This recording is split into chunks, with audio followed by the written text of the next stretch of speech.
Good afternoon and welcome to the February 11th, 2021 Enhanced Enterprise Zone Board Meeting. Due to COVID-19 restrictions, this meeting is being held via Zoom.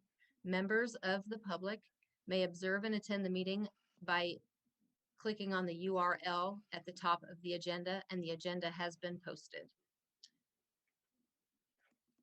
So at this time, I would like to go ahead and call the meeting to order. And Jordan, if you could do a roll call, please. Sally Smith, Present. Ron Peak, Present. Ron Brannon, Present. Councilman Clark, Here. Commissioner McPherson, Dr. Andrew Underwood, Here. Dennis Williamson. Present. Okay, at this time, I would like, if somebody could make a motion, or if you've all had time to review the minutes of the meeting from December 12th, 2019. And if I make a motion to approve the minutes. I'll second it. all in favor? Aye. Aye. Aye. Okay, thank you. So next on the agenda is a review of the Enhanced Enterprise Zone. So I want to let you all know that since the last annual meeting, there have been no projects or specific developers that have requested the utilization of the Enhanced Enterprise Zone incentive. However, I do have a small update. City Council did review the overall City of Belton Economic Development Incentive Policy and adopted those and there were some modifications made, and the new policy was adopted by resolution 2021-08 at the City Council meeting held just this Tuesday, February 9th. So I'm just going to take a really brief minute to go over a very high level outline of the modifications that were made specific to the Enhanced Enterprise Zone policy. So the application and approval process was kind of lengthy, as it was for all incentives within the policy. So instead of repeating that application and approval policy for each and every incentive within that economic development policy, we just moved that to the very front of the document. And it has been uploaded to the city's website. So it is there for anybody to take a look at.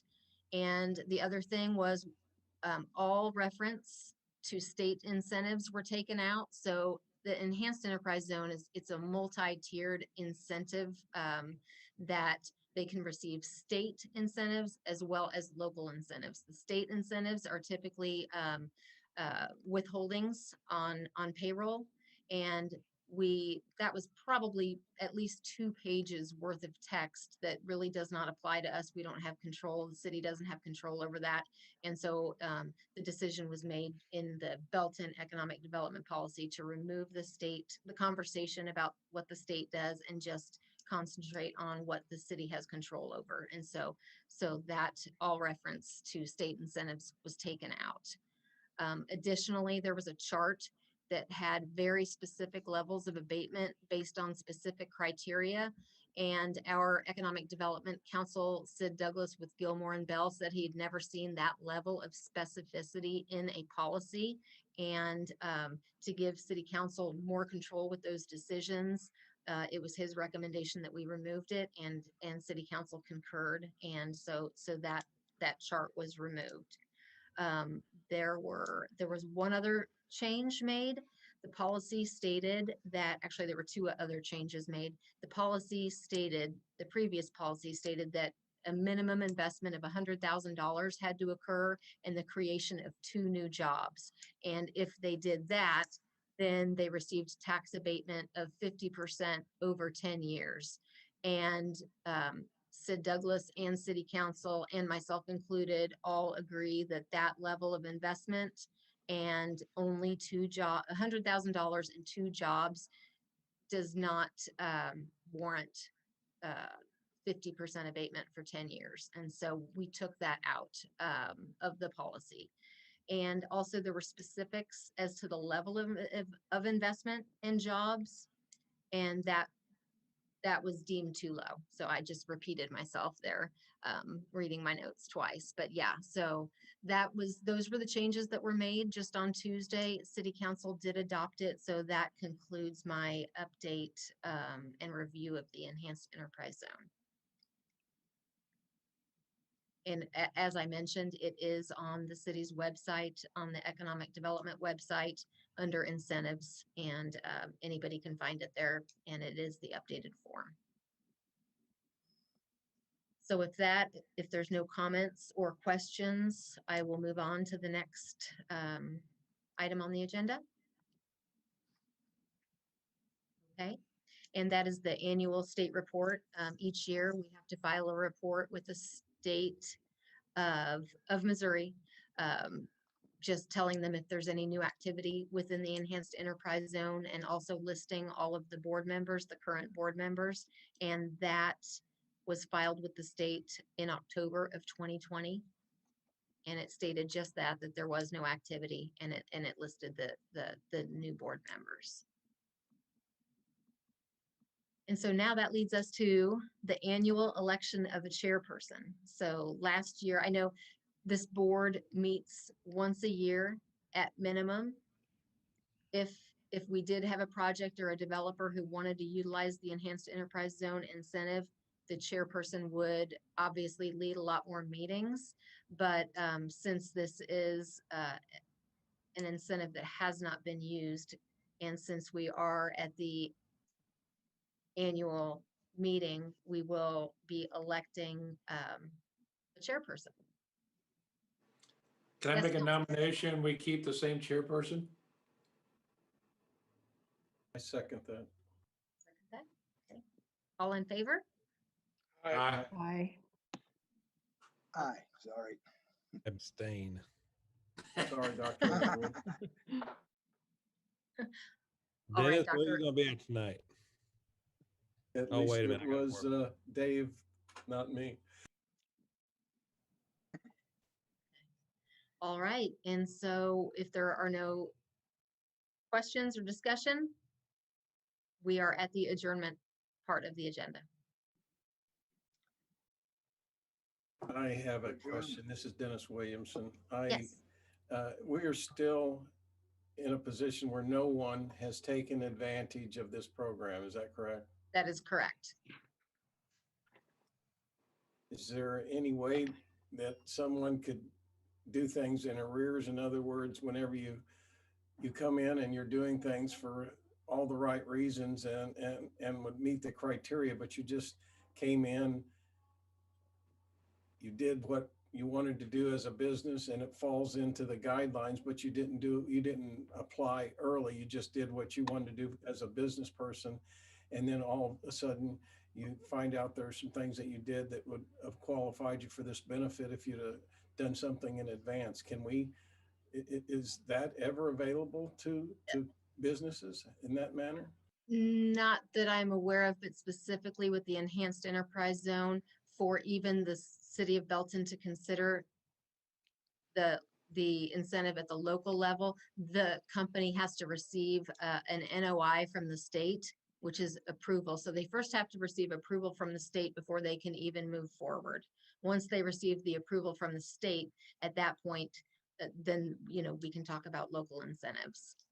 Do you think they should change the state law or state regulations and rules regarding that, since a lot of times people are business people, when they make a decision or they take action, they're really not doing it aware of every single benefit they may be entitled to, but they still bring the benefit that would have qualified them for this abatement. In other words, can we contact the state and see if they might consider changing things for people that do meet criteria, but they just didn't do it in the right sequence? I'll You chime in. could contact the state, but I do think it would fall on deaf ears. But Dr. Underwood? Go ahead. I didn't mean to interrupt. Yeah, you. so I know, no, you're fine. I just wanted to ask for permission. We got to figure out this Zoom etiquette. I don't know what that is, but maybe I raised my hand. My apologies. Dennis, we had some conversations just this last week with Representative Hafner. I think he's east of us. And there was some discussion even in our economic development with the county last week. And I know that Bill Brown had mentioned the concern about TDDs and CIDs and some possible legislation out there. So I do know there's some legislation in regards to developments, and maybe that could be a piece of it added in, maybe as a win for potential businesses to, in essence, receive a windfall for something they didn't realize or have the knowledge of. I know that Bill is concerned about the current legislation. He thinks it's more restrictive on TDD and CIDs and feels like it needs to be local control as far as the decisions in that regard. But I think that once again, you could, like Ms. Yatsik said, you could contact the state. It's going to fall upon deaf ears. It's going to have to be changed legislatively for them to be able to enact it. So that would be your state senator, Mr. Bratton, one, and our new representative right here currently in Belton would be Mr. Davis, Michael Davis. So that'd be the two avenues that a person would have to go down, I think, to get anything changed.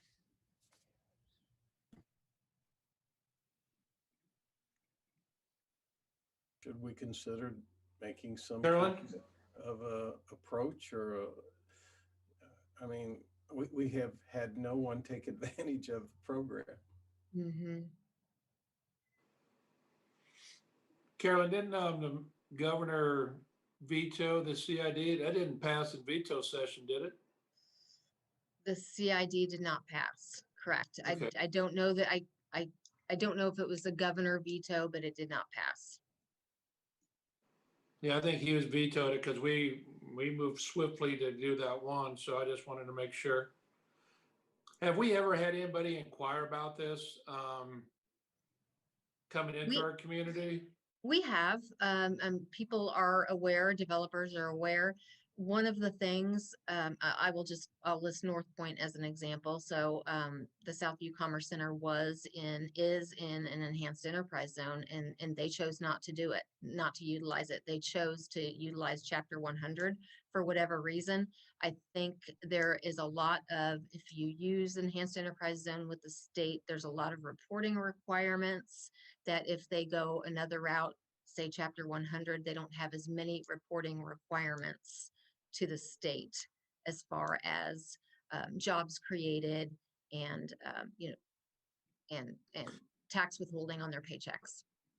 Of course, I mean, I guess I look at this as maybe more for a small business owner to be able to get some type of enhancements to come into an older part of our community and start something there. So, I mean, if somebody would go on North Scott or 58 Highway in the old part of town, I think that would be a good way to help maybe reinvest in that area. I agree with you. And, typically economic development corporations, and for us, the city economic development departments, it's out there on the website, but typically you don't advertise incentives. Now, I understand that it's different for local, so maybe we can find a way to get the message out to our local small businesses that there are some things available, but it's on our website. If anybody ever hears of a business that has questions, please have them contact me. I'm more than happy to help. So is this a brand new business, or is this something that maybe is coming in from another area that's going into one of these zones? So if someone came in from, let's say, Kansas City, could we use this to help them out in Belton? Or does this have to be something brand new? No, it can be existing, or it can be brand new. Okay. Mr. Thank Clark, Andrew Koenig is the gentleman carrying the new TDD CID bills for this legislative session. So they are back on the calendar, and I know that's I just looked up an update from bill from the county economic development. So that's where those come from. So the concern is back. You know how it is. If they don't pass it one year, they're back the next, Right. looking to do it again. So it's back up. Well, I will whatever say the- in regard. Go ahead. Go ahead. No, I was going to I shift was just gears. So gonna go say, ahead. whatever the governor had issues with, hopefully they fix it. So, Yeah, honestly, school systems actually like CIDs and TDDs. Mr. Brown would say that he wants local control, and I agree with that. But he wants to limit local control where schools can't have local control, but he wants local control. So we agree to disagree on that. So um, what I was going to shift gears to was talking about the enhanced enterprise zones. Really, the Chapter 100s and the Chapter 353s are so robust and they're so long in comparison to an enhanced enterprise zone. It really doesn't make sense for most of these businesses to go that route. They can get more money back through a 100 or through a 353. I think if we were to look at the TIF dollar amount that we have out there in this community versus what we have in Chapter 100, the Chapter 100 is going to way overshadow the amount of money, tax dollars we're giving away. And so I think the enhanced enterprise zone really is not much of incentive. It might be for a small business. And when, Ms. Yatsuk mentioned the business of 2 people or something like that, maybe that's an avenue for them. But these large businesses such as North Point, they're going to go after the 100s where they can get a lot more in a lot lengthier time frame where they can get tax dollars.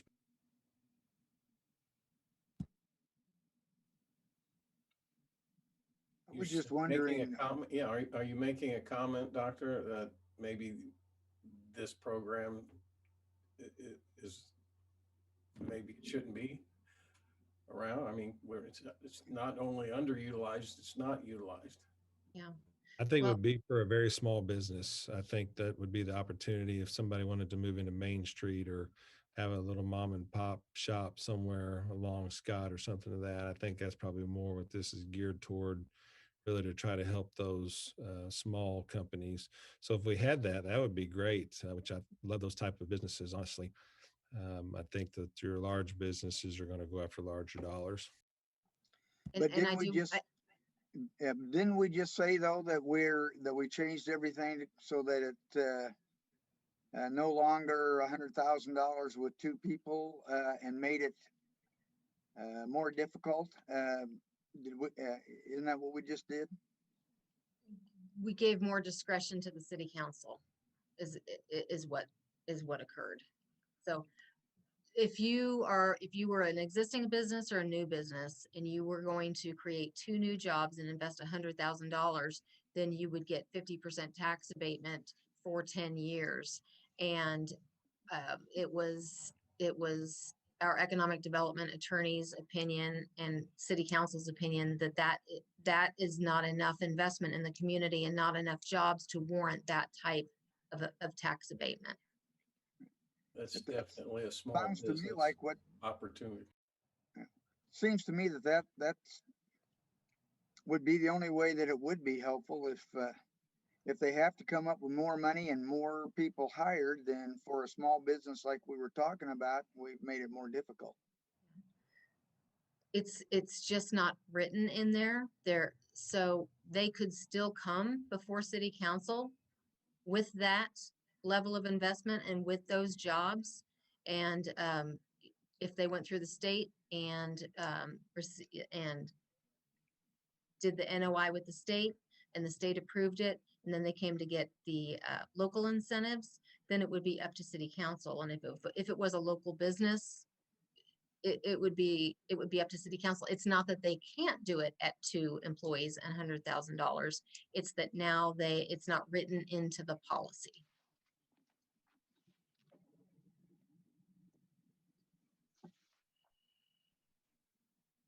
the other day, there was a list of, is that a state guideline to possible SIC codes that are available, or is that something that we did? That's the Yes. state. That's a state, okay.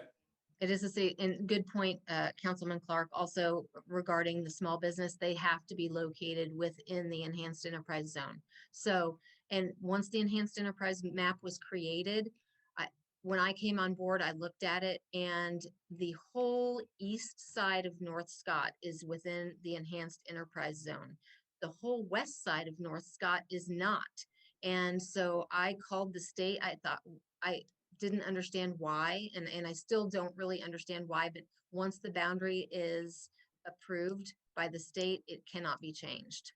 So it has to be within, you have to be within an enhanced enterprise zone, and I don't understand why the west side of North Scott wasn't in the original map. That was before my time, and I don't know the methodology. I know it has to do with census tracts, but I still don't quite understand it. I know I had a resident that contacted me and sounded like probably contacted Councilman Davidson too, because she asked the question in our meeting the other night about Mhm. residential and Yeah. Even if they were in enhanced enterprise zone and had a business in their house, that wouldn't qualify even if they're following all the criteria, right?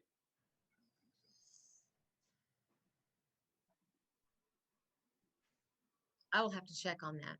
I will Okay. have to check on that. I don't know how. Yeah, let me check on that.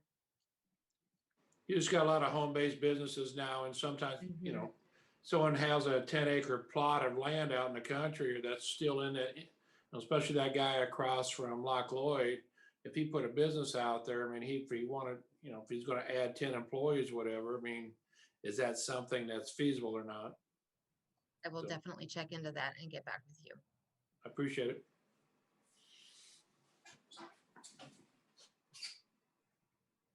Any other comments or discussion? Somebody like to make a motion to adjourn? I'll make a motion to adjourn. Second.